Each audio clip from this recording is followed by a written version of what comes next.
Doctor గారు, నా వయసు 21 సంవత్సరాలు. నాకింకా పెళ్లి కాలేదు. గత 6 నెలల నుండి నా కుడి బీజం లాగుతోంది. ఎడమ బీజం కన్నా కుడి బీజం పెద్దదిగా ఉంది. నేను పెళ్లికి పనికి వేస్తానా పనికిరానా? నా సమస్యకు పరిష్కారం ఏ విధంగా ఉంది? తగిన సలహా ఇవ్వండి అంటున్నారు. ఎందుకు పనికిరారండి? శుభ్రం పనికొస్తాను. దుప్పుని మాత్రాన్న లేదా పెద్దవి మాత్రం పెళ్లికి పనిరాకపోతారండి.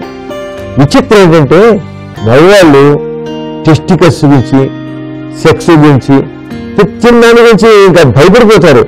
ఇంకా పెళ్లికి పనిగా లింక్ పెద్ద సెక్స్ పనిగాను పెళ్లికి పనికాను ఏం లేదు. ఇవన్నీ చిన్న చిన్న కారణాలు ఉంటాయండి. అవన్నీ ఎలాంటి దానికైనా సరే చిన్న చిన్న డిఫెక్ట్స్ ఉంటూ ఉండదు. అవి కరెక్ట్ చేస్తే నార్మల్ అయిపోతాయి. అంత మాత్రం పెళ్లికి పనిగాను ఏమైనా అనుకుని తప్పది. వారంటే చేసుకోవచ్చు. డాక్టర్ చూపించి ఆ కారణం బట్టి చేసుకోవచ్చు. టెస్టిస్ పెద్దగా మాత్రాన లేకపోతే నొప్పి చేసే మాత్రాన సెక్స్ పని కాకపోవడం, పెళ్లికి పని కావడం ఉండదు. భయం పనికొస్తారు. దాని మీద ఆలోచించలేదు.